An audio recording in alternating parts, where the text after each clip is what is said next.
Happy day, happy day. Welcome back, everybody, to another episode of Soul Coffee. As one of these staples in Soul Coffee is back again, and just really excited to explore a conversation of this phenomenon of infertility.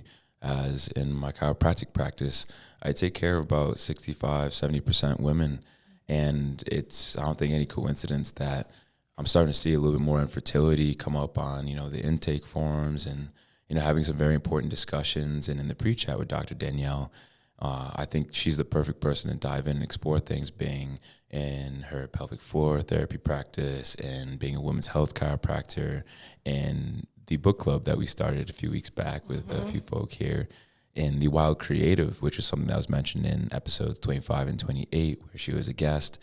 And in exploring more of that work, it's been so important for the feminine masculine alignment, but then in the importance of women being rooted energetically, let alone physically, as there's been a depletion of our soils in the U.S. and in the world with the quality and the nutrient denseness or density of our food. It's depleting and it's lessening.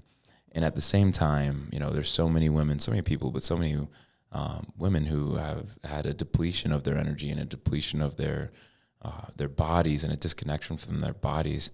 I think that Dr. Danielle holds keys of truth and of wisdom and of anchor and of principle that I think would really provide more ground for our women to be able to navigate a time where there's been a lot of compression, and we want our people to be able to be more free, more liberated, more empowered, and more rooted. So without further ado, y'all, welcome back to the show, Dr. Danielle Cornelius. Thank you. I love being here. Ooh, me too. We always have a good conversation. Oh, it's so good. It's so good. Last time you took me for a ride, smacked me around a little bit. That you could see in the now memes, which are now reels. Yeah. Thanks to Lou. Yeah. But one thing I think that's so important to just dive in is, in your practice, what have you noticed in patterns of what can lead to some infertility for women? There's so many things. And speaking about the soil and the earth is like a really good metaphor. I think that females are like the canary in the coal mine as far as what's going on more for the collective. So that's one layer. We don't treat earth very well, and the earth is ultimately really feminine. So it's just like it's a good metaphor. So I think women's bodies are showing infertility for lots of reasons, partially maybe because, I actually went through infertility myself. And all I ever wanted from the time I was young till probably mid-30s was to have kids and have a family, and that's all I actually really wanted.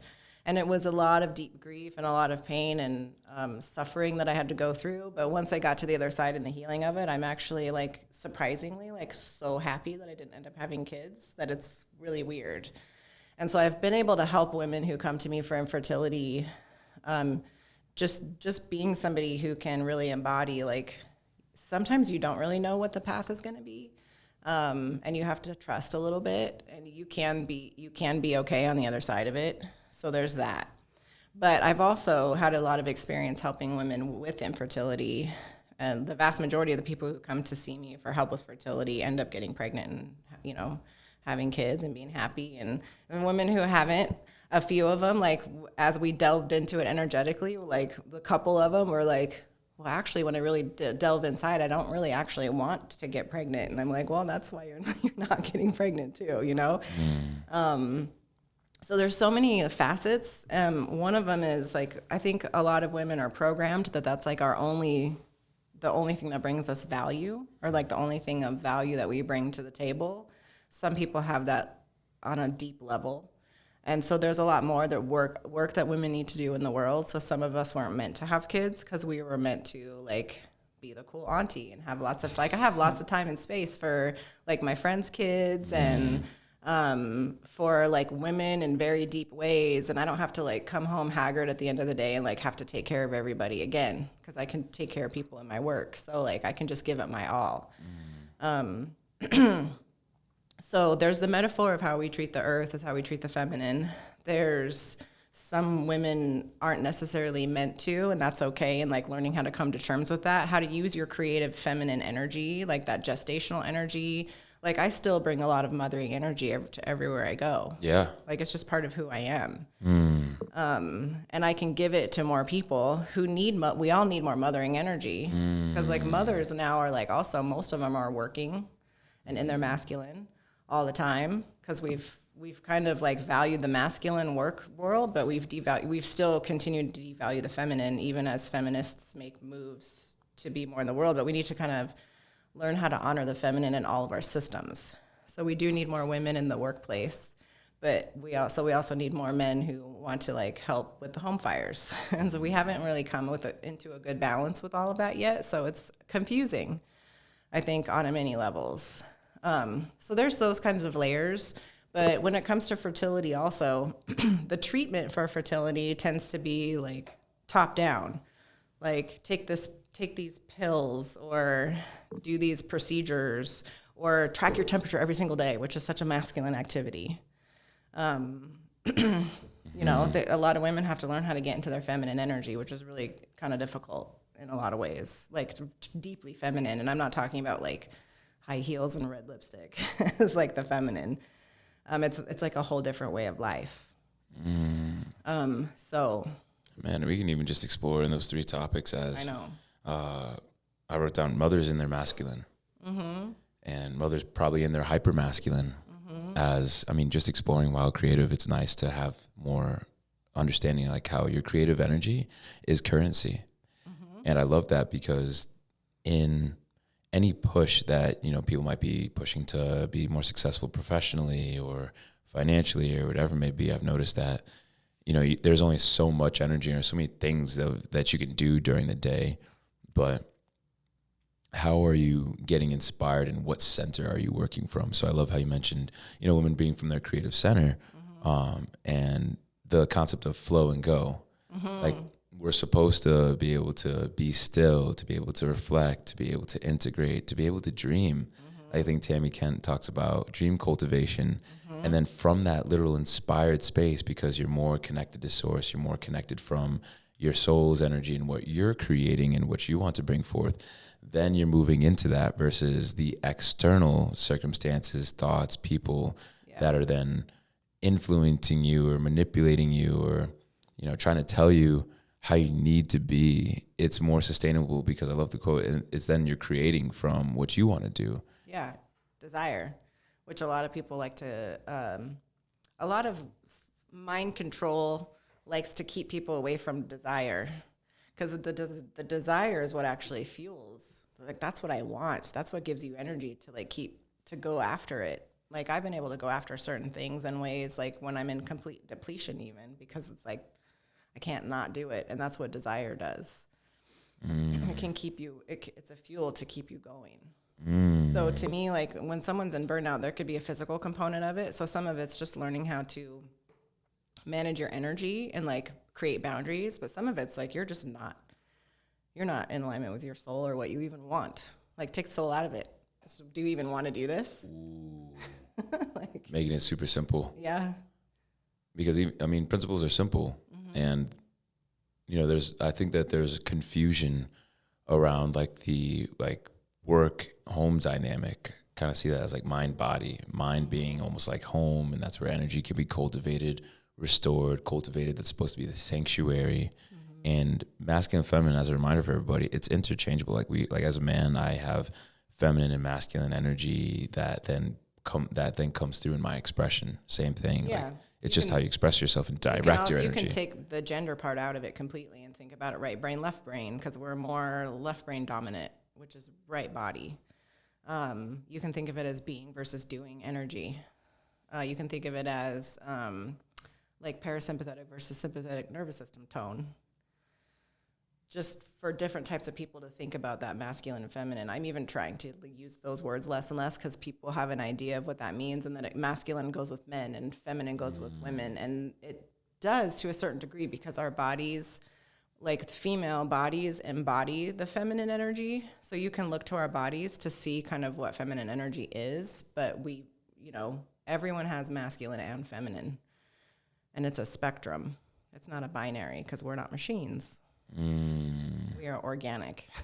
We come from the earth, which doesn't have zeros and ones. that's a man-made construct. That's binary. Like only men can be masculine and only women can be feminine. I've known lots of like very naturally masculine women and naturally feminine men, and that's part of nature too. But people get really locked into the binary masculine and feminine. And do you think that's a part of it is because of the paradigm, the construct that has existed for hundreds of years, and people are now just responding to that because that's been the culture norm? I think so, and it's in all of our systems. So at least as long as the U.S. has been around, but I think really longer, for a couple thousand years, we've had like a patriarchal system where we've taken more earth-based, natural-based ways of thought and turned it into more like a hierarchy, whereas males and females, masculine and feminine, are actually naturally equal, and they go together, and they're not actually separate at all. It's just like it's a way of flowing with your energy. It's creative energy. But we've turned it into the masculine as a hierarchy on top of the feminine. The male is better than the female. Light is better than dark. So we've taken this, what should be just like a spectrum, into a hierarchy to try and control. Ooh, I see that now. Like you literally flipped it. Like, so yeah. Oh my goodness. And it's interesting then, because then if it's in this masculine top and then feminine bottom, I don't know. I can kind of appreciate that, because like, you know, there's Father Sky and then Mother Earth, but even then, like it's even if it's like a vertical axis versus a horizontal axis, it's all still access. Like it's supposed to be, you know, it's supposed to be ebb and flow. It's supposed to be rooted and then transcending up to things, and then same thing, cyclic and coming down and then back into earth, and it's an exchange. It's a dance versus the pyramid scheme that we've tried to create to control. And that's the difference. And we've been waking up to that for a long time, I think, which is why there's some people who are like, they've like already deconstructed that in their mind, and then there's other people that are still going through it, and it's just like we're at a turning point that I think. I pay attention to astrology too, because I love patterns. It's just fascinating. And if you pay attention to it, like generational patterns wise, we actually are ending like a 2,000-year pattern right now and going into like a different type of age. And the only way we're really going to like line back up with nature is to start honoring the feminine again and put her back in her rightful place.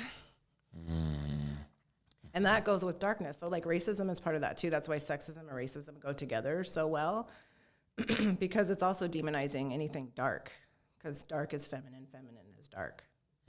Like in the yin yang symbol, the feminine is the black part. And I mean, so many contracts. Like it just makes so much sense. Yeah. Like steering people away from the darkness or shaming darkness or shaming any of that. It's like, well, no, actually, when we encompass that and we understand that more, and you know, I just love the concept of, you know, the unknown can be magical. It is magical. That's where we come from. Yeah, it's where we all come from. And if you even think of like a plant, like it grows out of the ground and then it dies and goes back to the earth, and it's compost, and that compost, which is its death, is food for the next life. So it's just like that's how planet Earth actually works. And it's cyclic. It's cyclical. Like that's just what it's supposed to be. Like how else is it going to function? Like what are we going to do? Just like it can't get any bigger. Like it just has to go in cycles. Like what else are we going to do? It's just not. It makes sense. We're going to fight it. Yeah. We're going to control it. Yeah, exactly. It's silly. I'm above nature. Exactly. The whole idea that man is above nature is another construct that's just absurd. It's unsustainable. I think that's where we're starting to come to things as, you know, one thing that you mentioned is, you know, just the metaphor of being able to redefine a woman's value, which I think is so important, just to dive a little bit deeper into that. And in creating, you know, who someone wants to be, take things out of it, I really just find it so important to redefine success, to redefine, you know, success more so, instead of like just a list of accomplishments and leading that's a very masculine way to, I love this woman and I'm going to study this book, which I'm so excited. But the idea of an inner state of harmony, which comes from the stillness. Like we were going through the chapter this last Sunday, and you know, it's so interesting to be able to appreciate how in understanding just the basic concept that when moving in an inner state of harmony and when moving from a space of where you want to be energetically and revisiting, like when's the last time versus, you know, I made this amount of money or I hit this goal or whatever. Like I love the line where you said where, you know, I don't make goals anymore. I don't. And if it's not something that I want to do, I'm not going to fucking do it. Yeah. Because I also want to be able to change and shift as things come, and like the flow changes things. So like I used to get really focused on goals, and it was the cause of a lot of disharmony in me and a lot of frustration and a lot of like just hyper focus and like not caring like what collateral damage happens as I make my goal. It does create hyper focus, which is why it works. And I think goals are probably needed at certain phases of your life or at certain times. But for me, at this phase in life, I've learned it so many times, and I have already reached burnout, and like have been recovering from that. I'm just not interested in it anymore because most of the goals I made for myself weren't the best. Like the best things that ever happened to me in my life are things I could have never have planned anyway. And that's just like life. I mean, I'm in my mid 40s now, so that's just like some just life lessons for me at midlife as being somebody who was a little bit too focused for the first part of my life. Because in being hyper focused, you have to be inconsiderate of certain things because then it will detract from your focus. Well, and as I'm hearing that, you know, when you're able to relax, when you're able to allow, when you're able to surrender, there's going to be so many gifts for you along the way that you didn't even know you needed or didn't even know, or it wasn't even on your radar. If I would have just met all my goals out of chiropractic school, I would have never met Tammy Kent. I would never be doing pelvic floor work. I would never be doing women's work. I would have just like, because my goal, I came from the corporate world into chiropractic, and I was making a lot of money in the corporate world. And I, in my mind, was like, I was looking at numbers and seeing how much chiropractors made, and I was like, I should be able to just lose 4 years of income and then go straight into making what I was making before. Yeah. And so, and then I graduated into a pretty bad economy in 2008, 2009-ish. And then I had a lot of personal stuff happen at the same time. So I went through a bunch of traumas. And then, like, I won't get into the story of chiropractic school for this one. Maybe we'll do another one. I won't go into that. So I just went through a lot of traumas during that time, and I just collapsed. So I just wasn't able to do that. And I kind of tried, and I was hard on myself for a long time because I didn't meet that goal. But like what it turned into was so beautiful that I just, like, there was just no other way. And also, like, spirit had to like take me down in order to get me to fucking stop so that I could receive. And that's very important because that's something that I educate my people on, or try to at least, or effort to, excuse me. When you don't slow down, or when you don't listen to the signs, the symptoms of your body, and it can be even external things that, you know, me and Lou talk about in Chasing Your Own Personal Legend, a video module course, to pay attention to the signs, pay attention to the omens, pay attention to the affirmations, where if you're so hyper-focused, you're going to miss it. Yeah, and even me, like, I would get them, and I'd be like, whatever. I even had like a chiropractor who was also an acupuncturist before I went to chiropractic school, and I was getting migraines constantly and just like drugging myself so that I could get through. And I still was like, I was so busy because I was working full time and going to school full time pre-med. And so I was doing like 120 hours a week, eating out of vending machines, like going to school at night and on the weekends, like no breaks for like 10 years, Whoa. Just like constant. And then like when I was with my former husband, we were like remodeling his house. So on like any free time was just getting something else done. And sometimes that's what your 20s are for, because that's when you do have the most amount of energy, but like you can still fully deplete yourself. But I got all these little signs and I was just like, whatever. And I just ignored them and I kept pushing because I was focused on a goal. So like that part of focusing on the goal was ignoring all those little signs. And then I had this woman who was working with me. I was getting 3 times a week for about a year, and I was not getting any better. And finally she looked at me and she put her hand on my arm and she was like, you're going to need, it's funny now, you're going to need to become a B person. And I was like, what the fuck is a B person? And she was like a type B person. And I was like, I'm about to go to grad school and then start a new practice and start, like I want to have a family and I want to do this. I was like, there's no time for that. So I had to actually fully crash. Like I didn't listen to any of the signs. Yeah. Even though the universe was like, hey, it's time to slow down. And you're Totally. like, fuck that shit. Totally. I'm going to keep going. And I think a lot of moms Yes. and a lot of providers and a lot of healthcare providers, this is a message for y'all. If you ignore the signs of your body and the signs that are all around you, the universe, spirit, God, whatever it is, the like governing force that created your body or helped create your body in the first place when you were just two cells will put your ass down so that way you can actually have another opportunity to listen. Because even when you're riddled with migraines, even though you're burnt to shit from being burnt out, even though you have a ton of low back pain, whatever it is, that's another opportunity for you to be able to slow down and to be able to adapt. Yeah. I still get migraines from time to time. It's funny. It's when you're somebody who has migraines, it's like living with a hallucinogenic drug just all the time. Cause it gives you like hallucinations and it like makes you like, I would get all the symptoms. So I would like throw up really easily and see all sorts of lights and flashes. And anytime I've ever done any hallucinogens, I'm like, oh, it's like having a migraine without the pain part.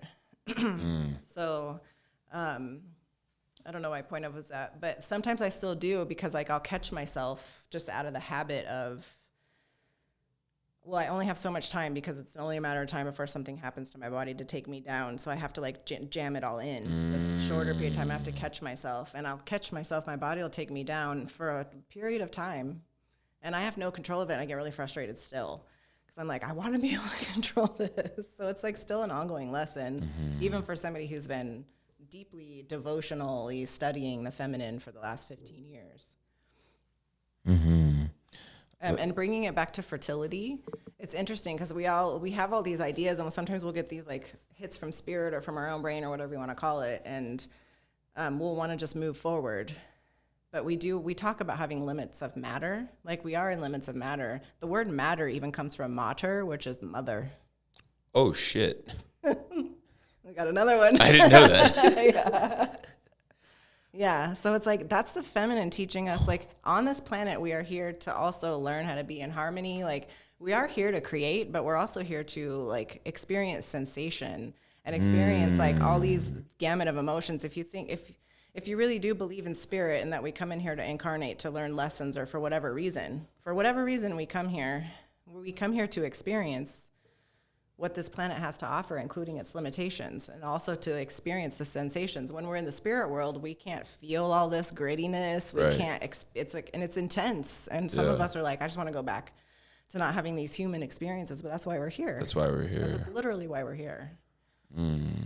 Like we're supposed to bump up against this time of like noticing, like as a collective, the soil of our women is not healthy. It's not nutrient dense. It's not connected. It's like there's an opportunity to be able to. I love the idea of experiencing sensation because I think something that's important that can go into infertility and what you shared with me. You know, you help women clear a lot of trauma internally as a pelvic floor therapist, and that aspect of trauma I think is so important because that's a distorted perspective. But then, well, if you don't clear that process, if you don't finish that process, then the body stores that. And women having this expansive pelvic bowl where creation literally forms, it's interesting that there's so much space to be able to store so much energy there. So, well, it's because women have a capacity for reception, like we receive energy. So we really do.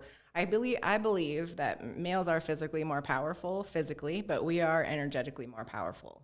And so we do have a deep capacity to like take your energy into our bodies partially so that we understand where danger is and like what's going on. So we need to be able to feel things.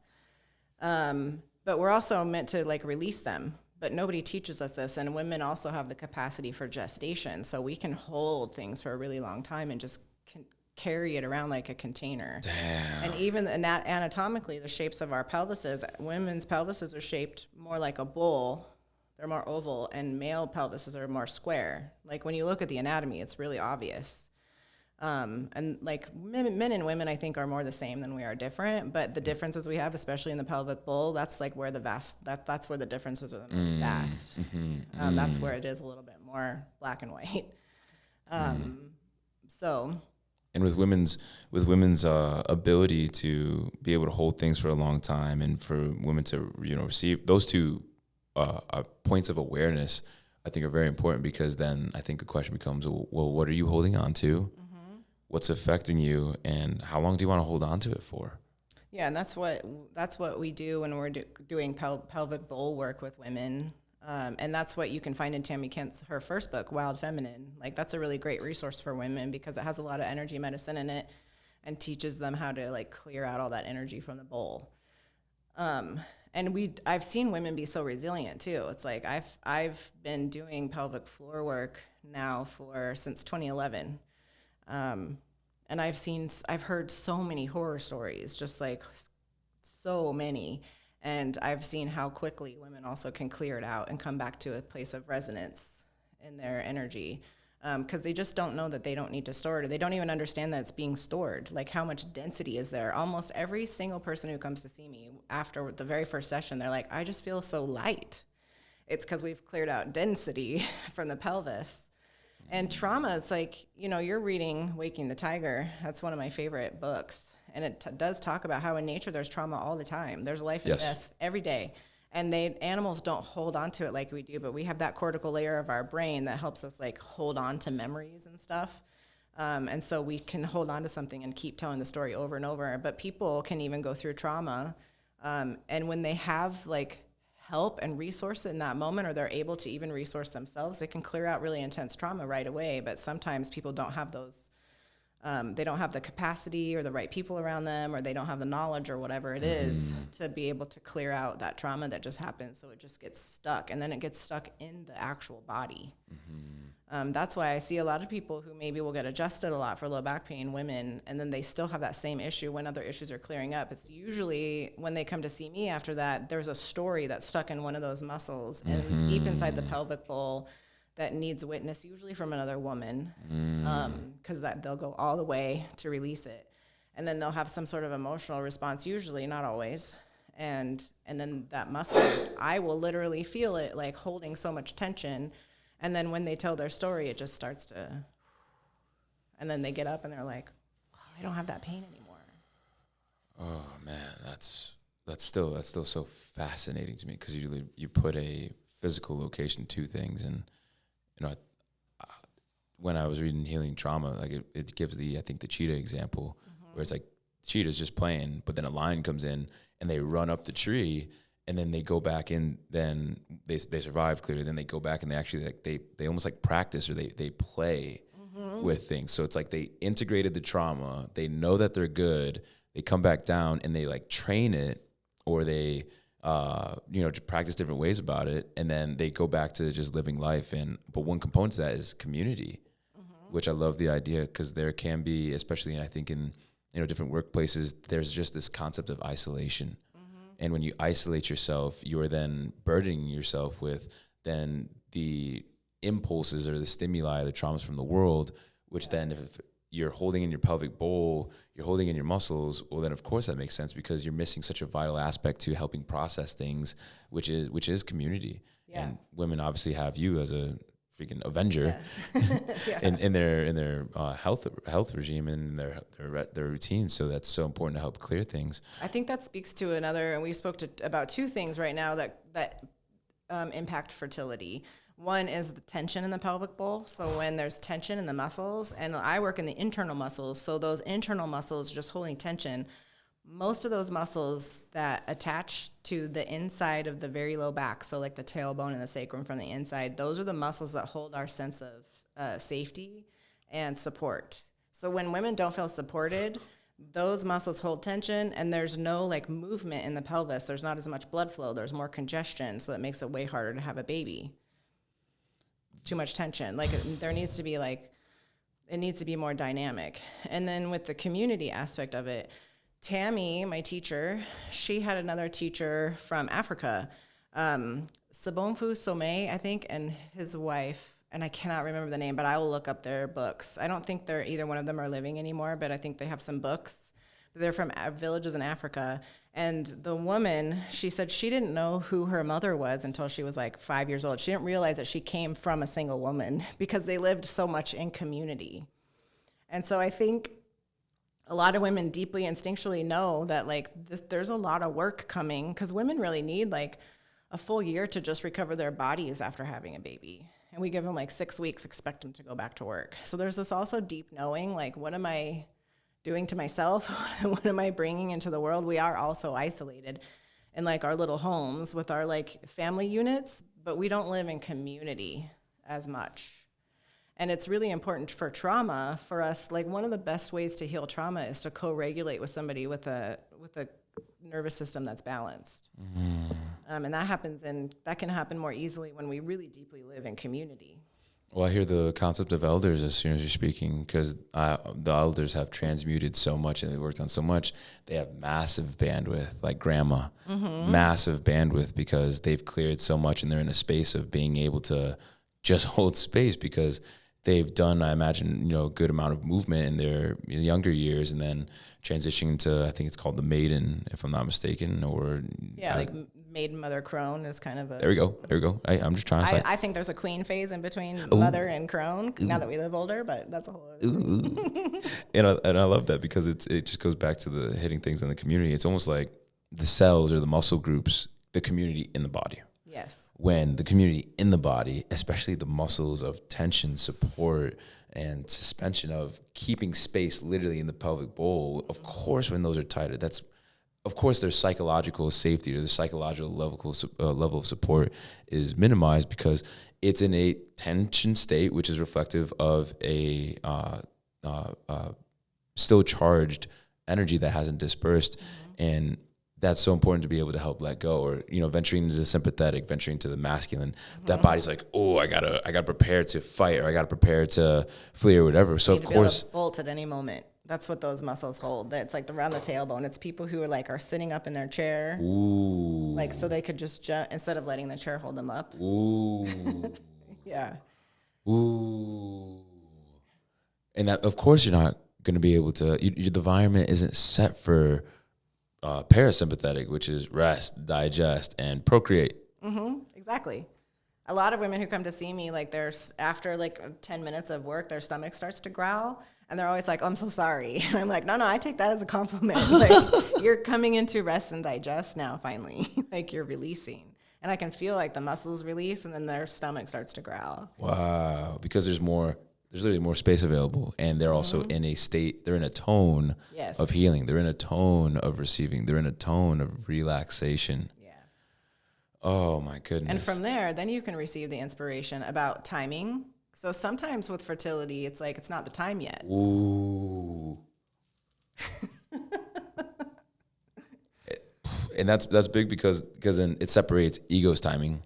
Is that, yeah. Or separate self's timing versus no, this is the time, or this is the window. Or the time, or is this actually a desire that I really have, or do I feel like I should, or am I feeling pressed for time? Because women do have that. There is a legitimate.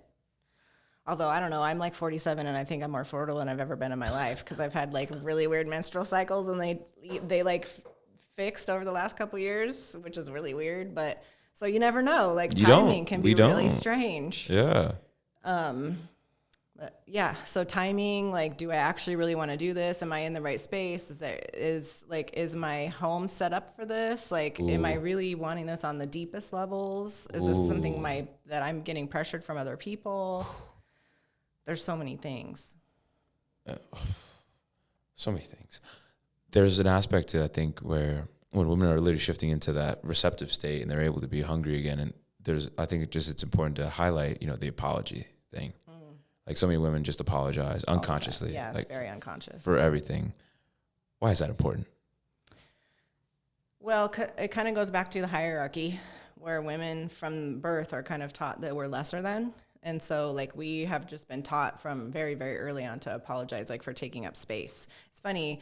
I don't like to say ex-husband. I can't come up with the right word, but he, my former husband, he was actually a really good husband in lots of ways. And we used to go to concerts a lot together, shows, music shows. And one time we were at this concert, and every time somebody came by me, it was pretty crowded, I'd be like, oh, sorry. And I'd move out of everyone's way. And he finally just grabbed me. He was like, this is your space. All of this is yours. And I'd never even had occurred to me before that. And then I was like, oh.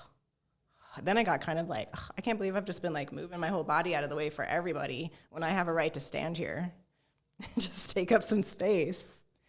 So there's that. And then it just becomes habitual. It becomes part of our language. So I had to deprogram myself from saying sorry all the time. So now and when I feel the urge to apologize, I just say thank you. So instead of saying sorry, I'm late, I say thank you for your patience and just kind of switch it. So I think there's a lot of women going through that unlearning. We also have a hard time saying no to things. So like learning how to say no, learning how to receive without feeling guilty is another thing that women have to like. It's just like, there's like energetic programs that get put onto us early on to keep us quiet and demure and afraid of our own power. And yet we hold the power that brings life into the world.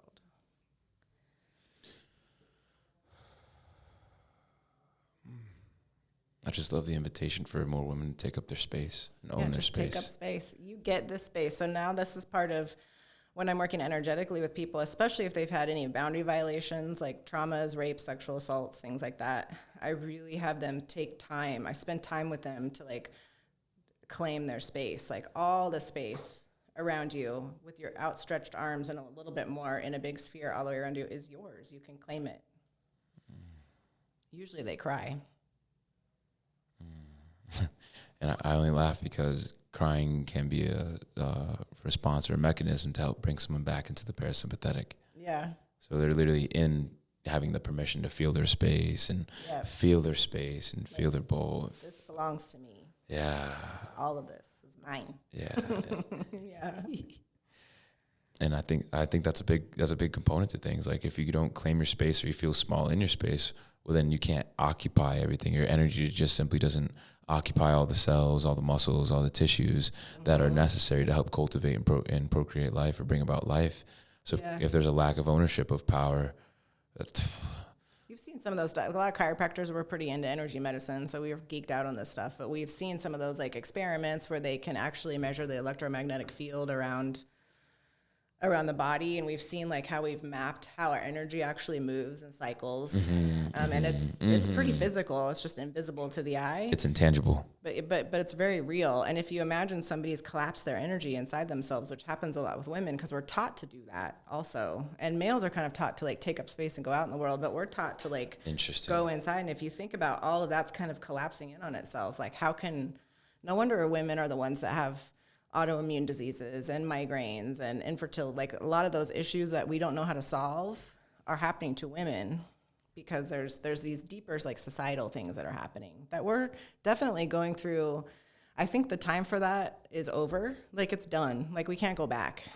There's no way we're going to go back, but it's going to take some time to like relearn and go through all the healing. And it's probably going to take a couple generations really. Shit, not with more people reading the Wild Creative in this work. I know, yeah. It does, like, it can also move quickly. Yeah. Well, that's one thing that dropped in, too, as I think it's so important to just acknowledge, the collapsing of the energy, because I think of the experiments that they did with understanding the field. It's like with, I think it was like the iron shavings. With the iron shavings, and they put a magnet underneath the iron shavings, and then they saw, depending upon where the magnets were, that set the field, and then the matter or the structure was then created from that field. So if your field is collapsed, well, then the structure and the function of that structure, it's not going to do what it's supposed to do. Yeah, exactly. So that's where women have literally been oppressed, like in their physical and energetic beings. And so we're reclaiming that now. That's why you see there's like, people are going a little mad right now. They're going off. Yeah. And like it's making men like question like who they even are, which I think is good and beautiful. Oh, it's great. It's beautiful. It's great. Because like patriarchy ultimately like hurts men even more because it puts you're only a man if you behave in these very specific ways. Oof. And males actually are very dynamic and express in lots of different ways and just as wild as anyone else. And so you have every right to wear whatever the fuck you want. If you want to wear nail polish, does that make you less of a man? Absolutely not. Like, who cares? So, like, we're having to learn, like, how we've created these constructs, and we're having to, like, undo a lot of that damage that's been done. And I think it's beautiful. And Tammy talks about in all of her books, and I've seen it in other places too, like as the feminine heals, because this is where we all come from, where we come through. Like, you know, like Dr. Brett is always saying, what does he say? Like, we're not of the earth, we're born of the earth. I can't remember exactly how he phrases that. We're not of the earth, but we're born from it. We're born out of it. We're born out of it. It's like we're born out of the feminine. And so as the feminine like reclaims herself, like the masculine will naturally shift and move to its like rightful place too. And that doesn't mean that the rightful place is that it's flipped. No. It's like we're both here creating together. Yeah, which is what I see. It's like, it's simply if more women are in their power, it's like, I see like if there was a partner or someone, I'm like, okay, cool. Like, great. Now let's go have fun. Let's go live. It's supposed to be creative energy, masculine and feminine. Right. Not like a concretized structure of power. It's supposed to be like creative and fun. Yes. Yeah. Sounds great. Yeah. That's the whole point. And I think it's perfect timing as, you know, we're entering winter. We're in Tucson winter, which is kind of funny, kind of adorable. It's adorable. There's some frost on my windshield. I was like, oh, look at you. Yeah. What would be some advice that you would offer for women in this time or in this season of life? Work on feeling comfortable slowing down. So I also know a lot of women this time of year, we're supposed to be winding down and going into winter. Winter doesn't even start till December 21st. That's when winter starts, and it ends March 21st when spring begins. So we kind of think of winter as like the holiday season, and we get really super busy. But we're supposed to be like kind of winding down. I think that the fall is meant for like harvesting what we've created for the year, and then the winter is kind of about like sharing the harvest with your community. And so I think that's why we do the gift giving and things like that, and it's a beautiful thing. But people get like, I got to go to this party, and I got to go to this fundraiser, and I got to go to this place, and I got to go over here, and blah, blah, blah, blah. But we're supposed to be like kind of winding down to reflect on the year, and then take the whole winter to reflect on the year and kind of plan for the next year. But we kind of expect it to all happen all at once while we're really busy. And a lot of women do things based on guilt or like they should. Ooh. So like really practice getting comfortable being like, everything in my body doesn't actually want to go to this party. I'm not going. Yeah. It's like there's a lot of holidays I don't participate in anymore, and people feel weird about it. But I'm just like, I really need the winter time to actually do the winter time things. Mm-hmm. Like I need more time to rest and rejuvenate and go into hibernation and really think about what I want coming up and how I want to spend my money and my energy and my time and everything coming up, and what did I learn from. And for me, it takes time. And so like feeling comfortable slowing down, taking time, saying no to things.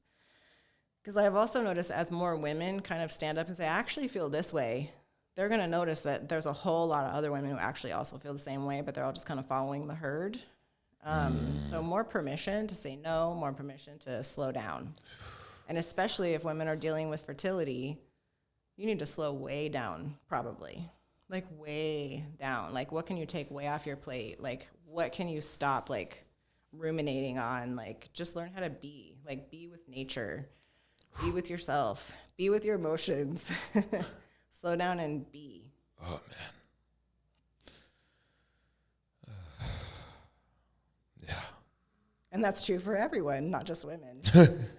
Maybe it's sparking something in me. Yeah.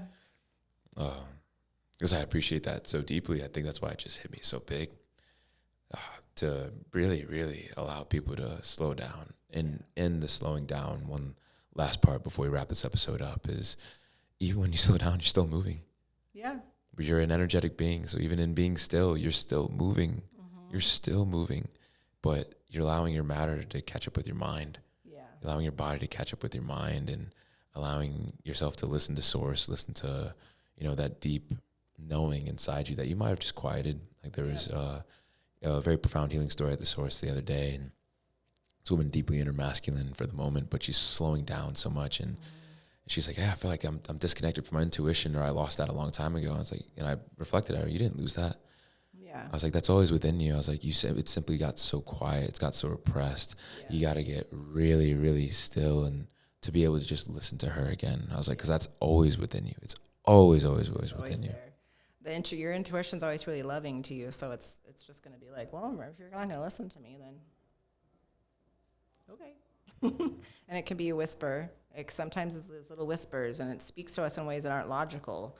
I wouldn't be in Tucson if I didn't listen to my intuition, because my intuition was like, yep, And all of my logic was like, absolutely not. Absolutely not. Like, how's that even going to work? How am I going to make that happen financially? Like, starting all over again. But my intuition was very clear, and I've learned what happens when I don't listen to it. So I just was like, okay, well, I guess I'm going to Tucson. And you followed that. Yeah, and I've learned to follow it now. Yeah, because of all the times I didn't. I've had a lot of experiment of not listening to it and what happens. Yep. So I have time. A good thing to end it on, I think, is a quote that I wrote down from one of Tammy's classes when I was in her holistic pelvic care training class, and she said, "Spirit moves fast, body moves slow. You find the balance." Ooh. Well, I'm going to go slowly sit on that. May y'all slowly sip on that. Yeah. Dr. Danielle, do you have anything going on, that people come see you at or anything? I have a practice in downtown Tucson, in the Barrio neighborhood. I'm in a really charming old building that was built in 1870, and I just love it. So I'm doing body work here. I've actually had quite a few people travel to come see me, which is, as somebody who does the kind of work that we do, is always the ultimate just honor to have people take the time and money and energy to travel to come see you. Yeah. So I've had that, and I'm going to start doing more women's workshops and retreats. So I have a list on my website at rootsomatics.com where people can just kind of sign up and be the first to know when I'm fully ready to do that. But I see that coming in 2023. Beautiful. Well, everybody, please listen to this wonderful woman. Episodes 25, 28, and now 51. And we've been talking a lot about Tammy Lynn Kent's book, Wild Creative, so that's another good resource. Yes, yeah. And if you are inspired and you want to join the book club, we're doing it, we're going to start, I think, January 8th is a Sunday. That's our next time in Tucson. But send her a message, go to her website, shoot me a DM, and as always, y'all, until next time, peace.